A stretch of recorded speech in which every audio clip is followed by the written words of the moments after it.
This is gonna be my honest, very first time I tried table tennis. Never done it. Obviously, I don't have a clue what I'm doing. So I'm gonna have Wally give me a quick 1, 2, 3 of the basics of how to be a beast. I don't even know what to do. I don't even know, do I go like this to look cool? Do I just bounce it? What do I do? I really don't know what I'm doing, but this looks cool. He brought up the pro ones. Oh no. Hey, use this one. And you know I gotta get my specialty for you though. I beat people with these. Literally. They're only for playing, that's it. iPhone 6s. All the phones after iPhone 6 are glass and glass. This back is metal, and this is glass. So I get 2 different sides for 2 different feels when I play. So I use this for the forehand and this side for the backhand. So you have to toss it up and then hit it down. There you go.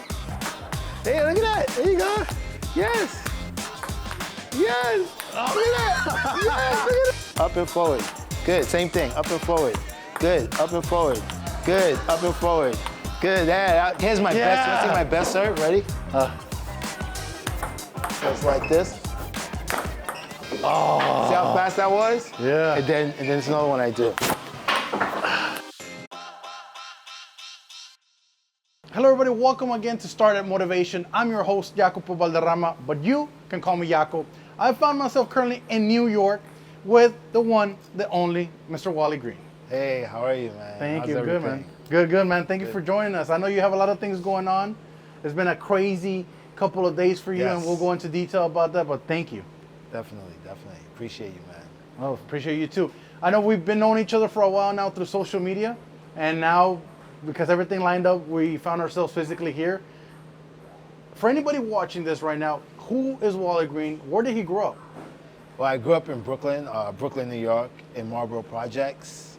And I grew up with a really crazy, but interesting life. Okay, so the projects, from anybody who might not know, you know, is a place definitely that there's a lot of set rules. There's street rules, there's street justice. Yeah. There's things that maybe as kids we shouldn't be exposed. So how was it for a young man to grow up in that kind of environment? For me, it was really difficult for the reason that I grew up with a very narcissistic stepfather who abused my mom and abused me as well. And because of that, that led me to gangs at an early age, which was very easily accessible, you know, growing up in that kind of neighborhood. So, you know, I got into a lot of trouble. You know, at 13 years old, already owned 6 guns at 13. Just doing every single thing that a kid my age shouldn't be doing. That's exactly what I was doing. Wow, so you got exposed to, I mean, you know, that environment almost inevitably, right? You're having to carry your own weight and watching your own back at a very young age. How as a kid did you deal with knowing that you were in that spot, in a spot where you couldn't let your guard down? How did that influence you? I wouldn't say it was kind of difficult because it's something that you learn and it's something that you live with. You know, you always had to know who was around you, who was near you, who was down the block from you. Especially, you know, by the time when you're in a gang and running around doing these things. I think those things that happen to you when you're younger, they translate when you're older, right? I'm pretty much never at the wrong place at the wrong time, right? Because I always read everything around me. I know who's behind me, I know who's in front of me, I know who's going down the block. I know if a situation looks kind of iffy, I don't go that way. So some of these things, from my youth, they transfer to me now that I'm an adult. And that's all merit on its own, right? That's to be respected because you per se took something that was rough, and at the time it doesn't feel good. Let's just be honest. You have to go through certain situations, but you took those skills and then you carry them with you. However we learn them, even if it's painful, right? You made them work for you. Now, during your childhood, what helped you kind of keep your head on focus and keeping yourself grounded to a point where you kept moving forward and maybe not fall behind? I think the most important thing is that I didn't lose my humanity. I like to talk about this a lot. You know, there's 2 kind of people who live that kind of life. There are those who completely lost their humanity, And those are the kind of people that would unalive your brother and then sit with you at the table and have lunch with you like nothing happened.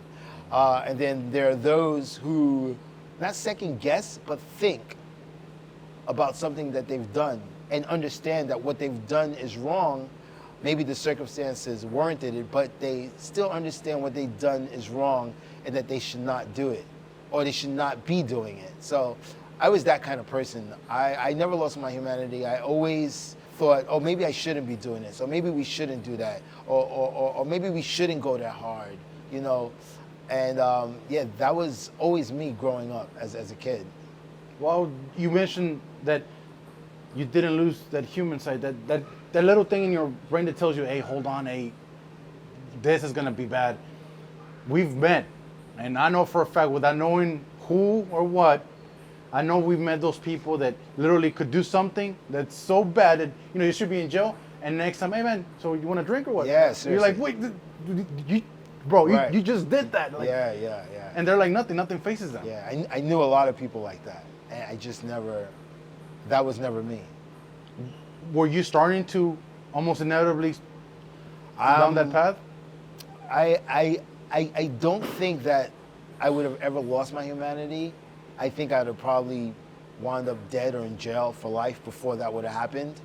I think that's more of a character thing, right? More of who you are truly deep inside as a person, right? Because you can be all gangster and all hard and stuff, but a lot of times it's a front for the pain that you're feeling, right? So, and then sometimes, like I said, those who have lost their humanity, that's exactly who they are, and it's different.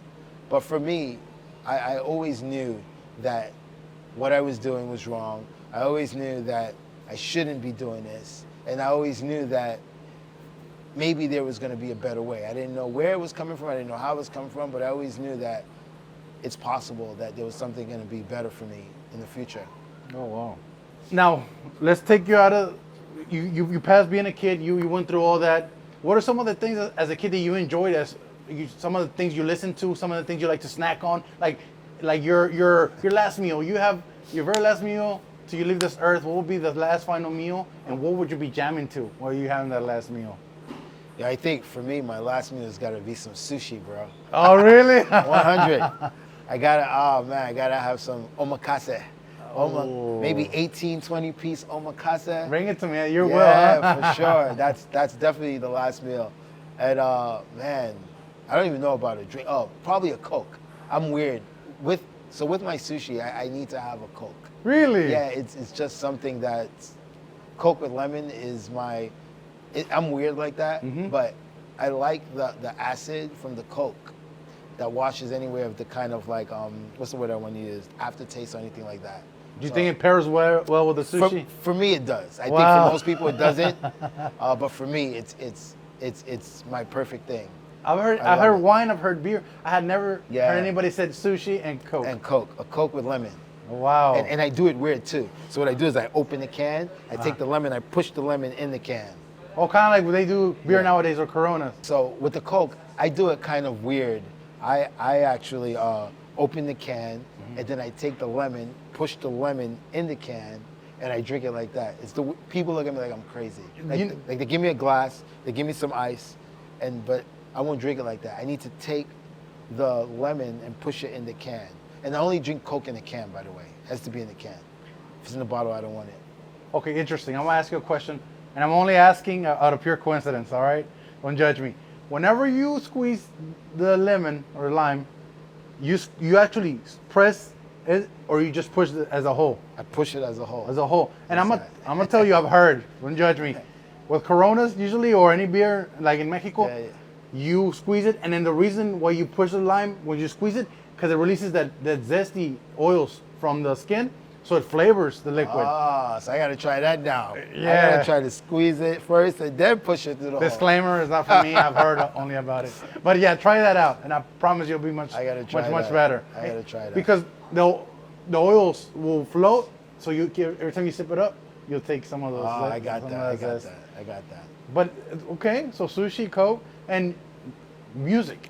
What are some of your influences? Like, if you're in your natural habitat, you're relaxing. What is some of the music that you listen to? It's weird. So my music, I really don't have a music preference. When I was younger, I used to do a lot of hip hop, and I never used to listen to music. So my style used to always change, but it depends on what I'm doing. Like my music preference is also a little bit strange. So if I need to be highly motivated, let's say I'm gonna play a tournament, I need to be really pumped up, then I'm probably gonna go to something that's really hard and fast. So it's probably like an EDM maybe. Okay. But like something really like something that's, or even other music that pumps me up is also crump music. You ever heard of crump music? Yes, heck Crump yeah. music is another music that makes me like, really pumped up.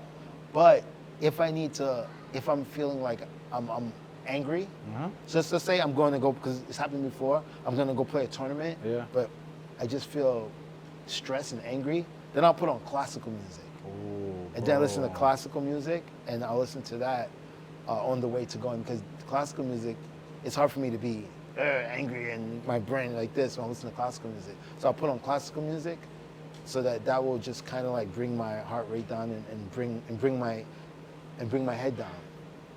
There's an element to classical music, like for me, that when I hear it, I automatically imagine myself like in a suit. Yeah, like right, exactly. Like all bougie and stuff. Exactly. It just it's a calming, I don't know, it's just very calming for me when I'm really like stressed out.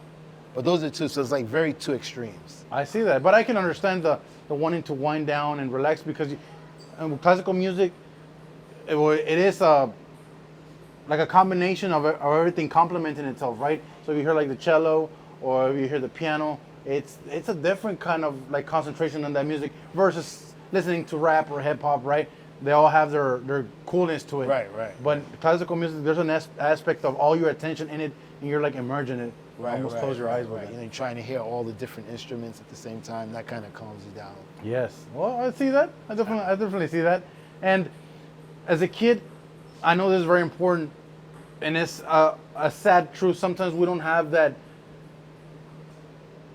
person that we look up to close to us. Not everybody's fortunate enough to have that person that's with them every single day that you look up as a hero, as a role model.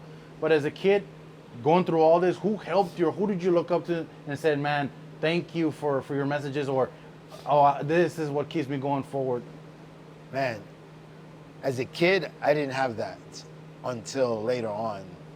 There was no one that I looked up to. I really didn't have any role models, and the people that I did look up to were people I shouldn't be looking up to. Yeah. It wasn't until later in my life where someone came around and helped me, but before that, I kind of. I'm trying to think. Yeah, there's pretty. And sometimes it's our own selves. Sometimes it's our own selves pushing us, right? Yeah, it was always me pushing me. It was always me. And what did you use to push yourself? Like, what would you tell yourself? What would you use like as an anchor? That I'm not going to be here forever. I'm not going to be like this forever. I'm not going to be doing this forever. There's, I always thought there's always something going to be better. There's always going to be something better for me.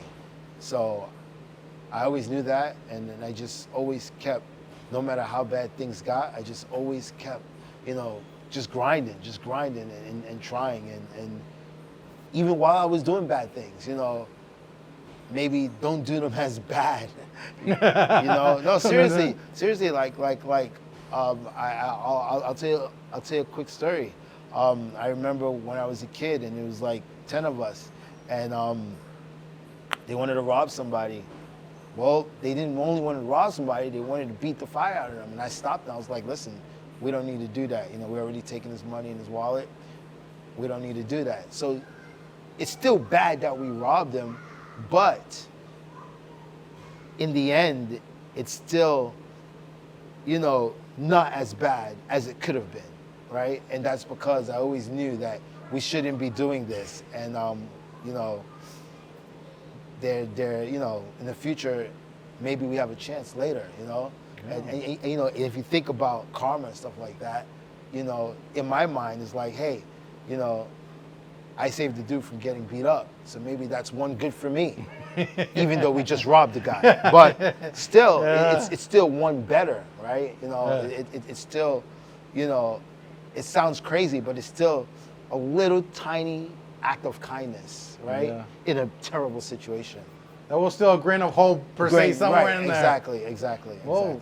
I'm glad you didn't lose that side of humanity, and like you said, I think that's the biggest factor that differentiates between people that get out of it and people, unfortunately, that are not here till anymore, right?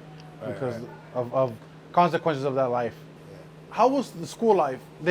Was school something that you were into? Were you good at it? Did you have no interest on it, or what was the deal with that? So school life was really funny because I needed sports in my life, right? And sports was the balance between the craziness that I was going through, right? So I was going through this craziness, and then now sports kind of numbed me to the craziness that was going on at home, right?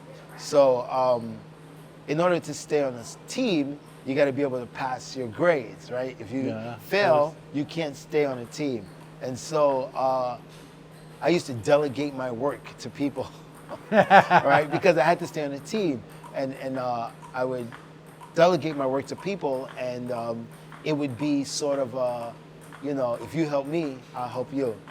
You know, I offer protection, and you help me pass my grades so that I can stay on the teams, which I needed. I really needed the sports. Sports numbed me to what was going on at home. You practice in the morning, then you practice in the evening, you have school all day, then you go home, and you know the craziness is going on, and you're just numb to it. Oh, wow. So you used some of those skills that you got from that background, right, to keep yourself in the sports, at least something that you like doing, right? Exactly. And like you said, it was something that I liked doing. It's something that I needed to do, that I wanted to do, and it was something that numbed me to, you know, the abuse going on at home, to my mom getting beat up. You know, it was something that when I went home, it was almost like I didn't care anymore, right? So I was just so tired, I was so exhausted, and I just couldn't, you know, I couldn't deal with it. And the sports helped me to just feel better. I don't like concentrating in situations that ultimately give you great skills, and I believe in giving a positive message for anybody watching, anybody listening to your story. But I do want to just share one thing from you that you lived it. Anybody that might be watching right now, that might be sitting there kicked out of home, going through maybe the same situation, watching a loved one go under unfortunate circumstances where you might feel like you don't have power to do anything, or, and it has happened, you try and help out and you come out being the bad or the villain in the story at the end. What would you recommend anybody who's living that right now? Well, I think, you know, the most important thing is it comes in two parts. And I say this often, you know, do not be afraid to ask for help if you really need help. And then even more importantly, do not be afraid to accept the help that's given to you. Because if I didn't accept the help that was given to me, I would be dead or in jail right now. I wouldn't even be here. Whenever somebody tried offering you help when you were in that situation, was your first instinct to be like, nah, I got it, or I don't need it? Of course. Don't worry about me. 100%. Always, you know, we want to feel, we want to be stronger than what we are. You know, we're taught men don't cry, you know, men are strong, be strong. And so, you know, of course. But I think that we need to understand that we're not superheroes, we're not Superman, right? And if we need the help, we should definitely get the help that we need. If you're needing enough help, if you feel lost, if you feel like you don't know what's going on or what to do, please ask for help. You could be a total gangster and need help. You could be a superhero and need help. Heck, superheroes unite and beat villains all day long, right? Yeah, facts. You can hook up with another superhero that you don't know what they're going through, and y'all can conquer the world. Yep, it's true. And thank you for sharing that. I know, like I told you before even starting this, I don't like getting into those stories right too much. I like to get the best out of people. But I do believe that that's a message that often we hear, oh, you should do better, you should continue, move. But sometimes the how makes a lot of difference. And thank you for sharing that. There's nothing to be ashamed of in saying, I can't, I don't know, Right. I'm lost. Exactly. Wally, you go through school, you manage to form a little bit of distance in the street life and use some of those skills in school, even though you were kind of taking advantage of people, let's just be honest. But at the end of the day, for anybody who doesn't know how much of a savage you are in that table of tennis, you were actually in art still a professional table tennis player. How did you get introduced into that world? How does the street mix with table tennis? It's crazy. The fact is, it doesn't even mix. I actually hated this sport. I despised this sport. They had it in my high school. I made fun of every kid that played it. When I was playing football, I used to walk through the lunchroom and see the kids playing and say, look at these kids with their short shorts and a stick. I was like, what kind of sport is this? Like, I totally hated this sport completely. But one day I was shooting pool, and to make a long story short, I got upset. I thought I was good. I wasn't. Broke my pool stick, and I saw some kids playing ping pong, and I thought, great, that's what I'm gonna take my anger out on. Oh, wow. Right? Because I used to blame everyone for everything that happened to me. Like, if I walked into a wall, it was your fault. Right? And I would take it out on you. And so I saw these kids playing, and it was perfect opportunity to take my anger out on someone. So I go up to them, I says, hey, I want to get a hit. And they said, do you play this? I said, I don't play this, just give me the paddle. So when the guy gave me the paddle and he hit the ball to me, I was actually trying to hit him in the face with the ball back. But somehow the angle of my racket was not in the right position to hit him in the face, so the ball went onto the table, and the guy goes, oh my God, that's amazing. You should go check out this ping pong club and all this craziness. And I was like, there's no way there's a place where people get together and play this. I said, it's impossible. I said, there's no way. And but like I said, I was an athlete, and the athlete in me started saying, hey, you know what? Maybe there is a place where people play, just to go check it out, right? And so I went and checked it out. And when I walked in, it was another pool hall, half ping pong. And the thing that got me very interested was that every single person who was playing was black.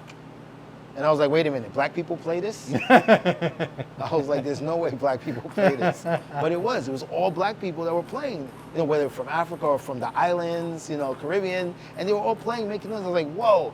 And then that's how I got interested, because I was like, oh man, if these guys are playing, I should play this too, right? Because I had played every sport, basketball, football, tennis, volleyball, wrestling, you name it, I played it. And I was like, I'm interested. So that's how I first got interested in this sport, by seeing people like me actually playing. So the moment you see somebody that looked like you, that sounded like you, you're like, you know what? Let me see what this is about. So that's pretty much it. I was like, I got to do this too. Okay. Yeah, because like I said, I played every sport I could get my hands on, I played. And I said, oh man, if they're playing, I got to play too. Black people play this, I want to play too. So whenever you went that, let's say that you went there that first day, it started and it didn't stop ever since. Yeah, it didn't stop. Nope. It was non-stop from there. Now let me ask you, as a former bully, Yeah. did you now did somebody try to bully you, or now you were sticking up for those who were now getting bullied like you used to bully them? Nah, I stick up for. I've never been bullied before. Okay. I was a very violent kid growing up. Yeah. So I was not the one that was gonna get bullied. I didn't really bully people. Uh-huh. Like, I wasn't a bully. I wasn't a person like the people who did my work for me. Yeah. I didn't. It wasn't like you couldn't say no.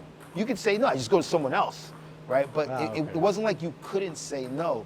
People didn't say no because they were scared. So it's different. They didn't say no because they assumed that the trouble would come to them. But with me, it was never the case. I just go to someone else, right? So I never really bullied people. I took my anger out on people. That's different than bullying. I think bullying, I hate bullies, by the way. I think bullying is picking on someone because they're weaker than you. Mm-hmm. I never did that, right? I just took anger out. And if you happen to be around when I was taking anger out, then that's what happened. But I never really bullied Okay, people. so it wasn't like something you did every day? No. Like, sometimes I say I was being a bully when I bothered those kids at the pool hall. But it wasn't really being a bully. It was me just being angry that my stick was broken, and now I'm gonna find someone to take it out of, and you just happen to be there. I stand up against bullies. I mean, even just the other day, I made a post. I saw a little kid on TikTok. Oh, I saw that. And there was no way I could not say something. Like, it was like, you know, the kid was being bullied. He's a little kid, you know, he suffers from some sickness where he can't really go out and run around. His bones are very brittle. Oh, he'll break. Yeah, I remember So it saying can that. break. And you know, I saw his post, it popped up on my feed, and I was like, man, I gotta stick up for this kid. I don't know him. I never met this kid in my life. But I don't like, it really makes me angry. So I stuck up for him, and I made a post about it and posted on my page, you know? And yeah, I'm gonna post that on Instagram next week too, because, you know, it's crazy, you know, people shouldn't be bullying people, right? When I was younger and I got into fights, I never picked the weakest guy.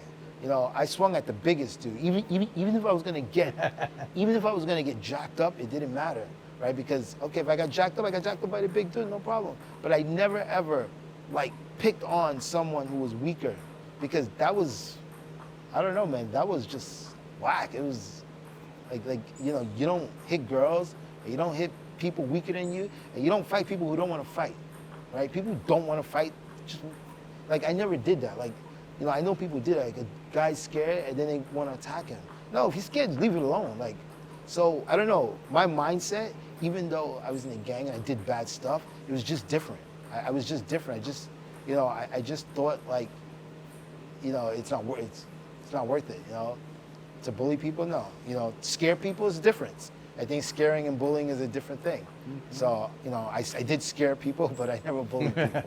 Okay, good to get that clear. I'll take that back. Yeah. But I think, for me personally, I think there's a difference between a bully and then somebody who knows of their capabilities, is confident, but decides not to take it all to the full extent, like you said. Right. A bully, for me, is somebody who concentrates all their quote-unquote skills or what they're capable of doing, but it's anger-based, it's emotional-based, it's without thinking of what's going to happen, who is this person that I'm trying to start trouble with, and where am I going with this? Right. But there's nothing wrong. Definitely, I like how you said stand up for whoever can defend themselves. Like that kid that put that post, they were actually trying to, they were doing something to ban his account and reporting his stuff, and he was crying, bro. Like, I felt so bad, man. Yes. I saw it, and you know, I never do duets, ever. I know. Like I never do any kind of duetting on my page, on my TikTok, never. And I saw it, and there's no way I could not do it. It was like, I was like, I gotta do it. You know, I was like, I have to do this. You know, at least stick up, you know, for something that's right. You know. You go and go to this club, get your life changed. Wow, people like me, I want to do it. You start going. At what point did that turn the tables for you and got you off the street? I met a guy who came up to me one day and was like, hey, I'll pay you to play with me. I was like, what? And at this time, I was like kind of living in the streets. I didn't really have any money. He said, yeah, I'll give you $20 every time we play. And I was like, no, there's no way this guy's gonna give me $20. And I was like, really? He's like, yes, all right, whatever, you know. So I sucked, I wasn't good. But I mean, I was good at every sport. So I could hit normal, just enough so that he could play, right? He used to visit New York City. He had a house near Hunter, which is like 2 hours away from New York City. And then he would travel in from Israel, I think. At the time, he was from Israel. And so I would play with him. And he would, you know, give me $20. And one day, a gun fell out of my bag, and he saw it. And I thought that would be the end of my $20. But it wasn't. He called me the next day. He says, hey, are we playing? Yeah, okay, let's play. And so, you know, and by this time, we had played a couple of times already, right? It's been a little while. And after we played, he says, hey, I want to invite you to my home. And I thought that was kind of weird. After he saw the gun fall out? Yeah, it was just weird. Like, why would you, in my mind, I'm like, why would you want to invite someone to your home who just dropped a weapon on the ground? Yeah. It's just crazy. So, but like I said, it was all about the $20. So I said, okay, whatever. You know, some people say, hey, you know, you weren't scared of him? Of course not, man. I was gangbang. What's he gonna do? You crazy? I'm always carrying a weapon. Like, I wasn't afraid of him. Yeah. I had no problem getting in a car, going 2 hours after. I mean, I think if anything, it's more dangerous for him than me. So, you know, we go to his house. I meet his family, you know, and they have like a real family. You know, they sit together, they're eating dinner together. You know, they're passing the food to each other. Thank you, no please, yes please. It was like I was in the Matrix. It was like, what's going on here? So that was new for you. Like you had never. It was crazy. It was like Wow. people just sitting there, you know, smiling and eating and passing food. Yes, please. No, please. Thank you. And, you know, how's your day? And, oh, this is wild. Yeah, it was crazy. So I was like, all right, this is weird. And for me, it was weird. It was just like, this is weird. And I guess he wanted to show me what family was because he knew my story. I told him. I was always open about what I did. So he knew. He just didn't believe until, well, he believed, but he just didn't really believe until he saw that gun fall in my bag. So that put everything about my life into perspective for him, right? Because like I said, for most people, it's a TV show, right? Until you actually experience it or until you actually know someone who's experiencing it. So after that, he goes, hey, you know what? I know you really like the sport a lot. I really want to help you. So I'm going to pay for you to go to Germany to learn ping pong. Just flat out. Yeah. And I was like, what? And the only thing I knew about Germany was Hitler. And I was like, why is this guy trying to send me to Germany? What the hell's going on? What did I do? Germany. But like I tell you before, I always knew that there was always something better. Maybe this was it. So I wasn't going to say no. I was like, yeah, okay, let's do it. I think 99.9% of people in my situation at that time probably would have said no, right? Because it's crazy. You know, leave what you know, where you know, all your life to go to some country where Hitler's from. Like, it doesn't make sense. But I always knew there was something better somewhere, somehow. And I was like, okay, I want to do it. And that was the first step into getting out of the circle and getting out of where I was, right? Because, you know, we only know what we know. We only know what people show us, right? If they don't show you, then you'll never know. And, you know, I say, you know, I got to take this chance. And I did. And it was at the price of leaving everything else behind. I mean, in reality, when you look at it now, which was nothing, but back then, it was everything, right? Because I'm leaving my friends. I'm leaving the people that protect me. I'm leaving the people that I protected. I'm leaving the people that joined because of me. I'm leaving the people that got in trouble because of me. I'm leaving the people that's doing time because of me, right? So it's a hard decision to make. Yeah. But like I said, I always knew that there was something more, and I needed to take that. I need to take that chance when I got it. I can't remember who said it, and I heard it somewhere along the internet, but we're always one conversation, one meeting, one moment, one hug, one kiss, one episode away from our life changing and for the better. In this case was somebody taking you to their home, and dude, that's a big, huge risk. Like, I don't know how many people would say, oh, gun, Yeah. you know what, this guy needs my help. Yeah, Let's bring him come to my home. Come to my home, to my kids, to my wife. Yeah, crazy. And I really want to capture what you just said, the way you described how you were sitting there and almost in slow motion looking at somebody smiling, asking their family member, you know, with love, with compassion, something that maybe it was new to you at that moment.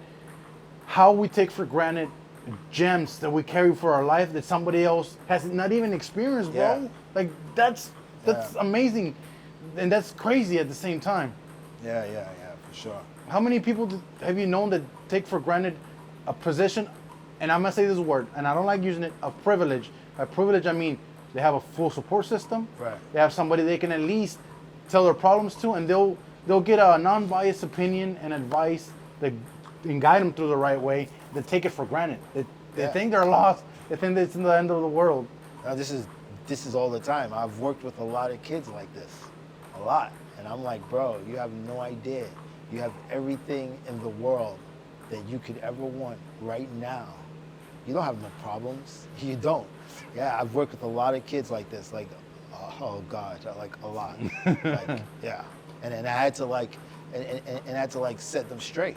Like, I had to like, you know, I'm talking about in ping pong, like kids that I've coached, kids that I've taken around the entire world with me, and had to like set them straight and be like, listen, you need to respect your parents more. You need to understand that like not everyone has this. Like not even 40% of people, 30% of people have what you have right now. right? Flying first class to go practice ping pong in China. Like, bro, like were you crazy? Like, no one has this, That's right? true. The best no. So you need to understand, and you need to realize that, you know, what you have, normal people don't have this, man. So you need to respect it more. You know, it's crazy. That whole thing we're just talking about, it's deep. Because I'll tell you, I've worked with these kids, a lot of these kids, and they just take for granted. Wow. They take a conversation I had with a kid. I said, hey man, he says, listen, you know, you can be rich today and you can be homeless tomorrow. You know what his reply was? No, I can't. I own my home. Okay, bro, first of all, you don't own shit. Your dad owns it. True. But okay. Facts. But that's the mentality of some of these kids. Right? No, I can't. We own it. We's a group, bro, and then that home is under one person. Yeah. So no. Yeah. So one particular kid that I'm thinking about, I'm not gonna say his name, but you know, it was a big influence on his life. You know, when I met this kid was a disaster of a human being. Like, I met him at 13, and when I say takes everything for granted, I've never seen that before, because, right, you know, we grew up in the projects, we don't take shit for granted. You know, we gotta fight for every single thing we want to get. You want to eat, you gotta go grind for it, right? And here I have this kid who, whatever he wants, anything he wants, at any time, he can get it. Anything, it doesn't matter, whatever he wants.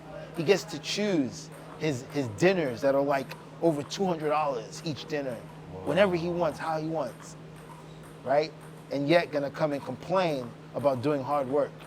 Yeah, so, you know, it was a kid that I worked with for about 4 years, and he was a disaster of a kid, and I had to seriously, like, and physically, you know, show him that life is not always this good for everyone, bro. Like, you got it better than anyone I know, right?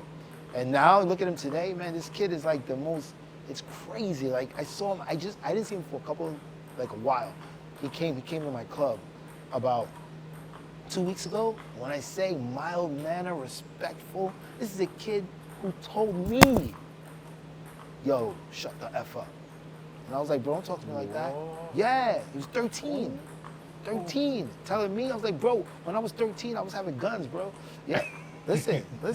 I had to put hands on this kid, like, for real, like, through the process of years. And now I saw him like 2 weeks ago. Man, I see this kid so nice, mild-mannered. It was like a totally different kid. I was like, wait a minute. What happened? But I know what happened. I happened. Because, you know, I was on top of him. I told him how to respect his dad, the same dad that's giving you every single thing that you want. How to respect your dad, you know, how to respect yourself, you know, and now he's changed. And when I saw him 2 weeks ago, I didn't see him for a long time. And I was like, wow, man, damn. That's what these kids need. You know, that's what I needed when I was a kid, right? And I couldn't get that. You know, that's what all these kids going through these crazy things. I mean, even the ones who have it all, they need that too, right? Because they have no sense of anything, right?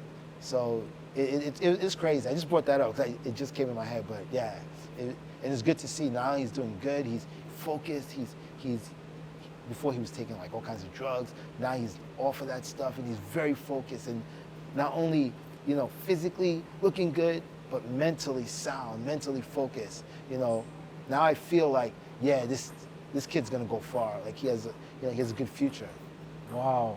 How did it feel in here? Wow. Oh man, let me tell you, it was crazy. It was literally, I could almost cry off of that. It was crazy because I'm telling you, it's a completely different person. Like, someone, I didn't know this person. I was like, wow, what's going on? Where's that kid at, right? Yeah, but yeah, it's good. So it just shows that, you know, it does work. You know, mentoring, you know, helping kids that actually need it. Because yeah, he had everything in the world. He had everything, and listen, every what's the word I want to use? Not physical. Material? Every material thing in the world this kid had. Every single thing, right? But what he didn't have was someone to say, bro, not everyone in the world has this. It's not that easy. Don't let this material stuff fool you. And put him in his place and let him know what it's like to work hard, right? Not every kid has that. So you can have everything and have nothing at the same time.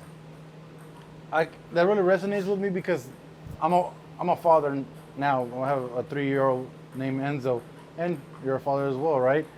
But as a parent, mainly as a father, we focus so much on providing that school, those resources, clothing, education, toys, blah, down the list. You want to give them the best for the things that we never had, but you just said something really, very strong. Like now, with the kids you're mentoring or training, you're being the role model that you wish you had. Yeah. And I'm pretty sure now, for your kid, you're being the father that you wish you would have had next to you. Yeah. How deep is that? I think we forget, we focus, and I don't think we do it with any kind of malice or bad intentions, but the essence, it should be the work ethic, the hard work. Are we teaching them how cruel and savage the world is if we don't intervene and teach them those lessons? So that's a very important thing you just brought up, passing along to our kids more than just materialistic stuff. Right. Ping pong becomes your life. You do all this. You now coach kids if they need it, and of course provides that kind of level and degree of guidance. But taking a step back, how did you play in front of 5,000 Koreans? North Koreans. North Koreans. Oh, sorry. North Korea. Oh, you saw that video? That's the craziest thing. Bro, I don't even know how you managed to pull that out. Honestly, I thought somebody was gonna lose their mind. Listen, I thought I was gonna lose my mind. I thought they were gonna say, "No, give me your passport. Not coming out." Oh, actually, you don't have your passport.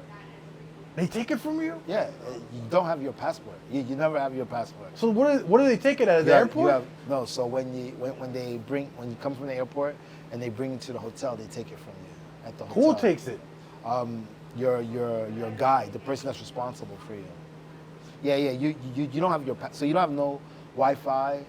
You have no Wi-Fi. You have no cell phone service, and they take the passport away. So you tour around the world. You're doing all these tournaments. You're playing professional. You end up in North Korea. Yeah. You get there, and they say, "Come on, give me." Yeah. So you get there, you land. They check all your stuff.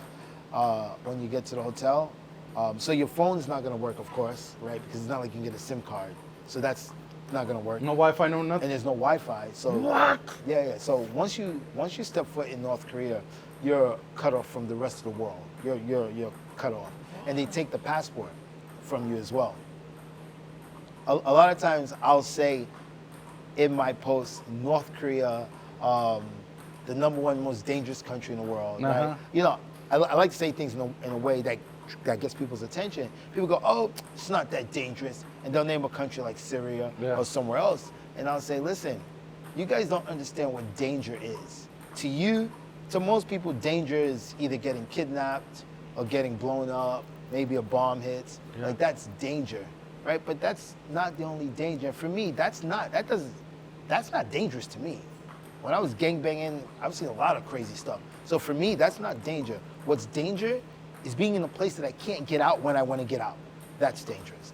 If I can't leave when I want to, if you're in Syria, if you're in Afghanistan, if you're in any of these countries, if you don't want to be there, get on the next flight out, right? In North Korea, you can't get on the next flight because you don't have a passport to get on the flight. How you gonna get on a flight with no passport? You can't. So once you step foot in there, that makes it dangerous because you know that there's nothing you can do if something went down where you could get away. Nothing. So how do you get it back? When you leave. As a matter of fact, I don't get my passport back until I'm on the other side of their immigration. They hand the passport to me. So let's say you went there for a week, and you say, you know what, I'm gonna leave before the week, 2 days before. Okay, is that possible? So here's the other part. When you buy a ticket, right? When you buy a ticket, they don't give you a boarding pass, right? So when I'm buying a ticket to go to North Korea, it's sort of I'm buying a one-way ticket. There is no return ticket, right? You don't have another half that says, oh yeah, you're returning on this day. It doesn't work like that, right? So you buy the ticket, right? You don't get there is no boarding pass, right? They tell you that person's gonna pick you up. The person comes, they bring you to your seat. The way you get back to America is that you have to tell your guide when you want to come back. So you say, okay, I want to go back on Thursday. The guide is going to arrange the flights. So it's almost like you're going on a one-way ticket. Oh, wow. On a one-way flight, right? There is no boarding pass that you hold in your hand, that you keep in your pocket. You know, I think everything there is kind of meant to make you disappear if needed. Wow. Yeah, that's kind of what it looks like. Yeah, it's no joke. And then, you know, I went there by myself. I went alone. I didn't go with anyone. Everyone in the world said, you're crazy, we're not going there. But, you know, I really wanted to do that diplomacy for world peace. Yes. You know, where you say I hugged the North Korean, right? So I was like, okay, you know, and this is where, like, growing up in that crazy life, coming from the projects, living that hard life, I'm not afraid of shit. I'm not afraid of nothing. So if you guys don't want to go, I know how dangerous it is. I'm going to go by myself because I've been through way worse than I thought I can go through there. Yeah. Right? I didn't know about the taking the passport thing. I didn't know about that. If I knew about that, I might have thought different, but I didn't know about this, right? Because nowhere in the documentary does it mention take your passport away. I didn't know about this. This was a shocker when I got there. Bro. So other than that, I was not afraid to go there by myself, right? Because I really wanted to do this diplomacy for world peace. And yeah, man, it was one of the most craziest things I've ever done in my life. Definitely one of the most craziest experiences I've ever had in my life. Wow. So you land, they take your passport for this game. They score you, they take you to the place, right? I'm guessing, like an arena? You can't go anywhere. So you leave, wherever you need to go, they're gonna take you. So I can't even walk outside my hotel. No, I can't. I'll tell you a funny story. I had been there for a couple of days already, and it was the same thing every day. Practice hall, tournament hall, practice hall, hotel, back and forth. Every single day, same thing. And I was like, all right, I wanna go out and just do something. And so right across from my hotel was a park, a big park. And I was like, oh man, I wanna go to the park, right? So I tell my guy, hey, can we go out tomorrow? And I didn't say, can we go to the park? Because I didn't think I had to say, can we go to the park, right? The park's across the street. If I say go out, I guess, you know, go out means go to the park. So she says, yeah, it's no problem. So I'm very happy now we get to maybe walk in the park. I'm not stuck in this hotel all day. And so she comes to get me in the morning, I eat, then we go downstairs and we come out the hotel and we stand in front of the hotel where the cars kind of like pull in. And she gets on the phone, she starts talking. And I'm just standing there. And I'm like looking at her, she's talking, I'm looking at her. She finished talking, I says, hey, can we go to the park? She said, oh, no, sorry. It's forbidden. So I couldn't go to the park. What?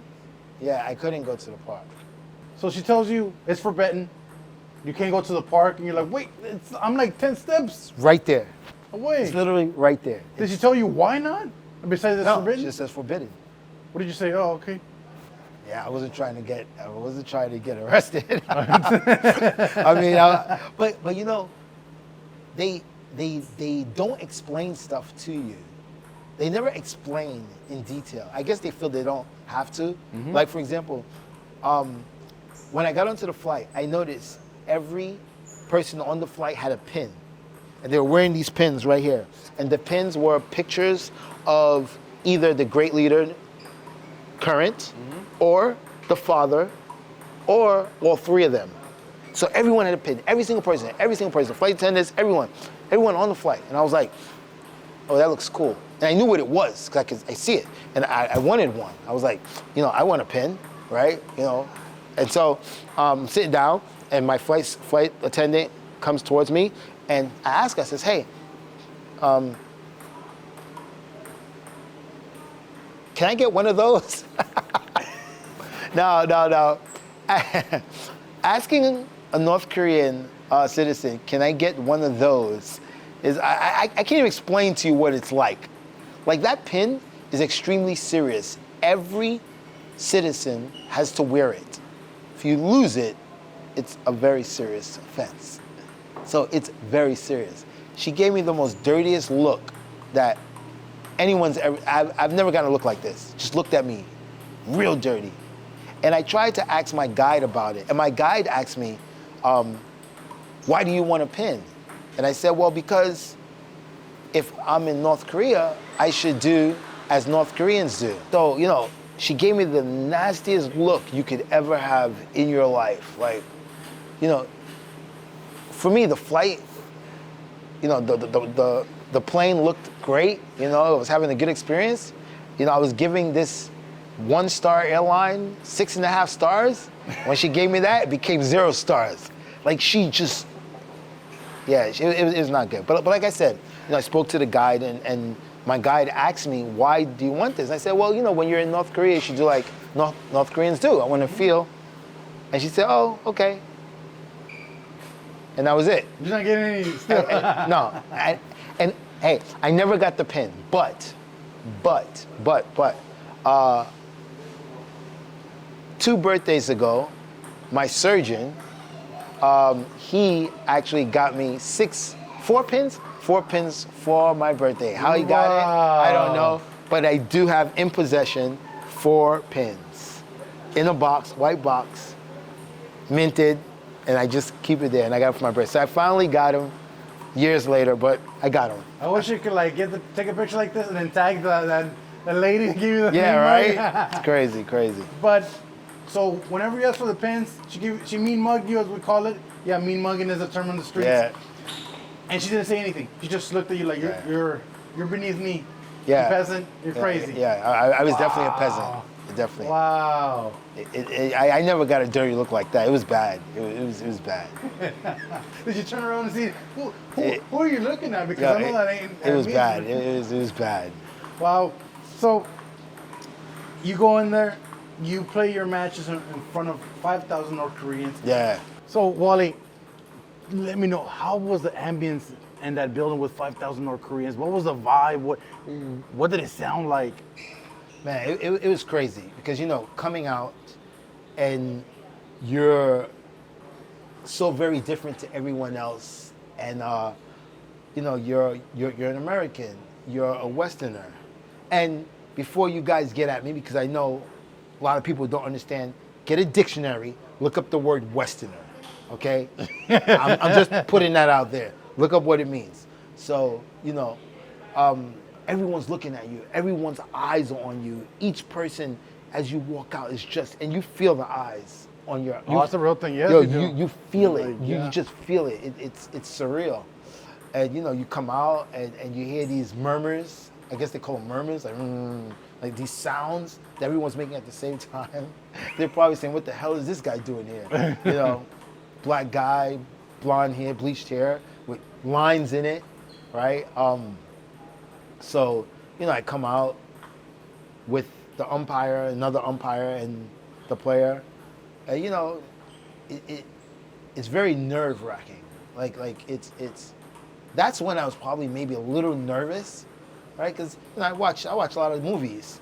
There's 5,000 of these guys here, bro. If they decided to just jump on me, who's gonna help me? Nobody. Not a single person. So I'm like, oh man. But it was pretty crazy. It was pretty crazy. I don't know why I can picture you. If everybody tries to jump you, you go, Brooklyn. One at a time, just one at a time. Let's get it. That's too funny. So, I seen the video. You posted this on TikTok, and it went viral. Yeah. Went viral across all platforms. And you mentioned something in there that always stuck with me in that video, because you were narrating it as we would see it on the screen. Whenever you would make a point, you can hear like a pin dropping inside that stadium or that center. But whenever he would, everybody would go ballistic. I've never in my life, in any situation, ever not had at least one person, not one person ever in my life, ever. This was the first time in the history of me doing anything where there was not one. How is it possible? Think about it. I get these comments saying, oh, I don't know why you expected anyone to root for you. Bro, what are the odds that if you're in there somewhere where there's 5,000 people, that there's not going to be at least one? Those odds are highly unlikely. One, Listen, it was, and you see in the video, you know, he made a point. Everyone clapped as if he won the world championships and the Olympics, right? I made a point. It was quiet. And you see, I added the cricket sound to it. The cricket, because it was quiet. There was nothing, like not one person, nothing. And so whenever you don't hear nothing and you're there, well, what goes through your mind? It becomes real. You're like, holy shit. You're no one likes you, bro. Like no one likes you here at all. No one's gonna root for you. Not one person's gonna say anything. And of course they can't, right? They can't really root for me. But I mean, I've been in countries like China, all these other countries, and people will clap for you. You know, you make a point. You know, whatever. Because the thing is, I'm the underdog. He's not the underdog. He's better than me. So shouldn't they at least give a few cheers? You know? No. It was crazy. It was really to the point where I started to get upset. I started getting angry because, you know, there's two kinds of cheering. There's cheering for your guy, which is fine, and then there's cheering against someone, right? True. And when you cheer against someone, that's becoming belligerent. Like they're starting to really like, really loud. It's not that necessary. You don't need to be that loud. Like, it's you know, this is not the final point of the Olympics. This is just a point, right? But it was so loud to where I couldn't concentrate. And I started to get pissed off a little bit. And in my mind, I really wanted to yell, shut the fuck up! Like, my head was exploding. And that's what I wanted to do. I wanted to just yell out, shut the... And I started to think, like, things playing scenarios in my head. And then I remember my purpose, why I was there. You know, I wanted to do a diplomacy for world peace. I had no plan. I went to a country solely to do a diplomacy for world peace with no plan. I didn't know how I was going to do it, right? How do you do a diplomacy for world peace, right? Yeah. What's the recipe, right? But, you know, I really believe in the manifestation. If I really want something, I take that action. It's going to happen. It'll find a way if I really believe in it. And I remembered my purpose was to do this thing for peace. So if I started yelling, shut the fuck up to people, then I would have went there for nothing. That's true. And so I just looked up and smiled. And parts of the video, you can actually see it. I looked up and smiled, and I went like this. And when I smiled, there were a little bit of smiles and a little bit of kind of laughter coming. And I was like, oh. Gotcha. Got him. This is different. So I focus more now the audience than the match. And I would look up again and smile, and then people would smile. And then I heard like these chuckling, and I was like, okay, I got them. Like they're like we're vibing right now. So this is where my diplomacy is going to happen. This is where it's going to start, by connecting with the audience. So now I found the means of how I was going to do this was to connect with the audience. So I started doing this, connect with the audience laughing, I'm laughing. I look up, I'm smiling, they're smiling, I'm like, oh, this is really cool. Then at the end of the match, as you saw, you know, I wound up losing the match, and then the guy comes to shake my hand, and he really doesn't want to shake my hand. And I love to talk about this, because even in my TEDx talk, I talk about this. I says, you know, when someone wants to shake your hand, the hand and the body comes as one, right? Yes. It's one motion, body, hand, together. That means I want to shake your hand. If I don't want to shake your hand, what happens is my hand comes first, my body stays back, right? And I lean out because I don't want to really be a part of this, but I have to be a part of this. So I'm going to give you the hand, but I'm not going to give you the body, right? And that's kind of what he tried to do. And I actually don't even know what got into me, to tell you the truth. Maybe just the vibe you were hyped. He did it. And I knew he didn't want to shake my hand. And I just grabbed his arm, pulled him in, and gave him the biggest bear hug he ever had in his life. And people cheered. Like, you could hear it. Yeah, like, they cheered, which is crazy, right? Because they didn't cheer one point that I made. But they cheered the hug. But they cheered this hug, a hug that he's probably never had in his life, right? And that made everything that I went there for a success, right? Because not only did the crowd cheer for the hug that I gave him, right? But in my camera, you could see him smiling. right? Now, if you think about everything you've ever heard of North Korea, I don't think it was in his best interest to smile when an American gave him a hug, Yeah. right? So if that's a fact, then that means that smile was genuine, right? That means that was a smile that he couldn't control himself because he's human, right? And that right there made everything worthwhile. All the craziness that I went through there and just the stress of just being there, you know, that made it worthwhile to show that, look, they're human, just like us. Doesn't matter what our governments say about each other. That doesn't matter. But they are human, just like us, right? And, you know, people go, oh, you know, yeah, you went there and, you know, you tried to change, you know, you tried to change the world and you didn't do anything or whatever. Listen, I always say this every single time. I say it every time. And it's going to sound crazy at first, but hear me out. It's not our job to change the world. This is a misconception. It's not our job to change the world. We don't change the world, right? It's our job to plant the seed to change the world. You can't change what doesn't want to be changed, no matter what. I don't care who you are. If they don't want to be changed, you cannot. But it's our job to plant the seed.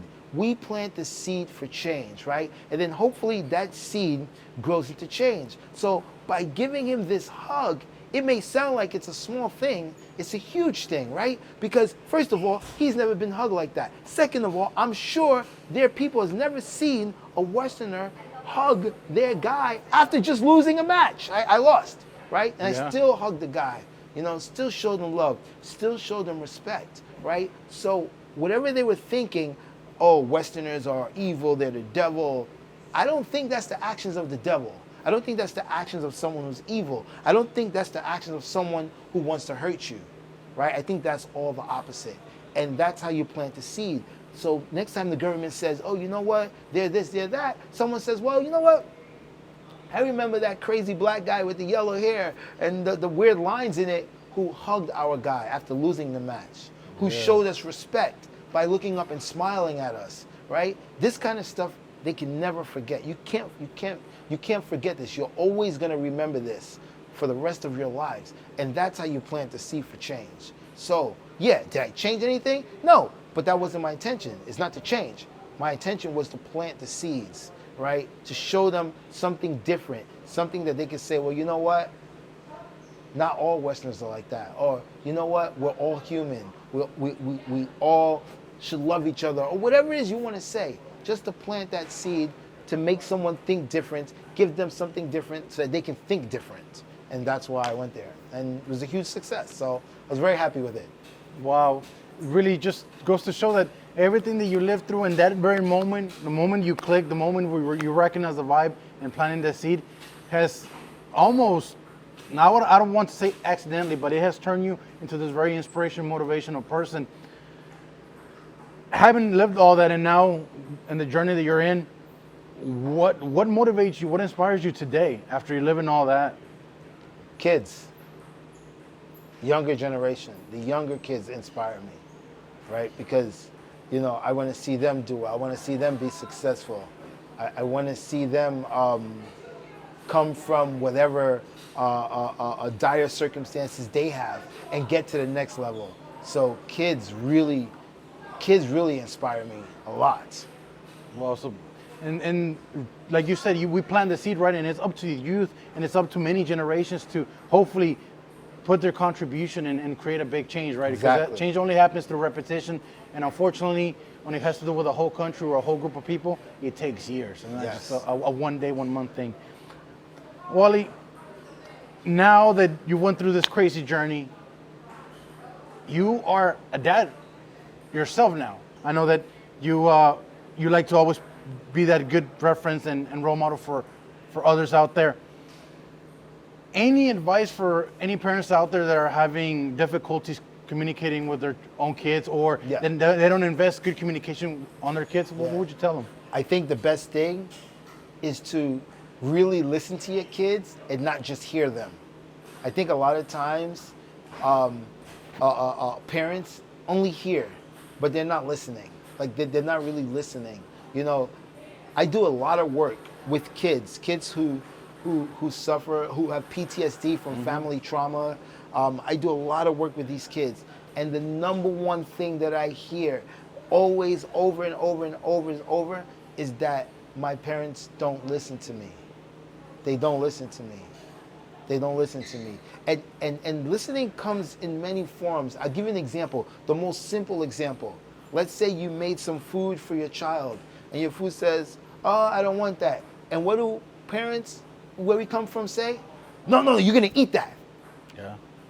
Maybe that makes their stomach hurt, right? Maybe that makes them feel sick, right? So take the time to actually listen to the reason why they feel or why they're acting the way they act.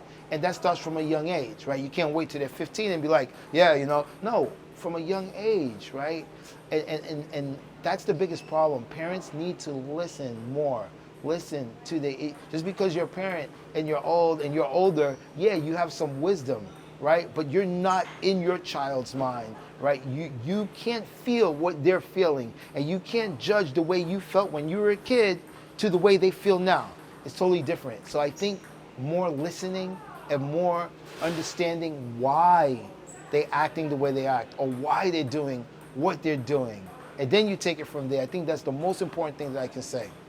Something that I believe in, and then I've lived it through many years of me committing my own mistakes, is that as parents especially, we do a horrible job at this. We not necessarily always listen to understand. We listen for our turn to speak. That means we always listen. As soon as that person finishes the sentence, without even really digesting what they said, we're just gonna answer. Yes. And because I'm trying to drive my point, I'm not even trying to comprehend where you're coming from. And that's a good example that you said. Asking, okay, why don't you wanna eat this? Why don't you wanna go? And I hate to put this example. Why don't you wanna hang out with this family member? Right. Well, they're making me feel uncomfortable because they do X, Y, Z. And right, exactly. Things come to light, right? Yep. We find ourselves currently in Spin, New York, which is one of your babies here, per se. It's a table tennis club. So how does Spin happen? If I'm in New York and I want to come experience this, how can people come and share maybe even times with you? Yeah, I mean, we started this from a party from our apartment that grew really big. And yeah, man, we wanted to take the seriousness away from the sport and give people an experience, something fun, you know, great food, great drinks, great ambiance, great music, along with ping pong, you know, an activity to party with, right, per se. And yeah, man, it's really great, and you know, we're doing well. We're having a fun time doing it, and you know, we have 9 locations throughout the country. The one we're in now is called the flagship location. Okay. Been here, it's going to be 15 years, the 23rd Street location. And I'm easily reachable. If you come in and you see me, just come say what's up. you know it, Wally Green here, yes. Spin, New York. Spin is one of the many things that you do. What's next for Wally? What's in the back of that stove? What's cooking? I got 2 things. I got my book and my documentary. So those are 2 things I'm working on right now to finish. I do have a couple of 2 film companies wanting to do a featured film about my life story. Okay. So let's see how that goes. You know, with those things, you never know. It's just a lot of talk until I see something, you know, in writing. Then I can talk about it. But for me personally, will be the book, documentary, and a lot more speaking gigs. That's my new thing now. Well, everybody, thank you for joining us. Wally Green, professional table tennis player, TEDx speaker, entertainer, awesome guy, outspoken, gangster, all of the above. Wally Green, thank you for your time. Thank you for sharing this crazy journey that you've been living and that you'll continue to contribute to. And I'm really looking forward to that next stage in your life. Hey, thank you. Appreciate you, man. It was great. It was great. Once again, I'm your host, Jacoppo Balderama, but you can call me Jaco. Started Motivation, and we want you to think about that. Peace. Peace.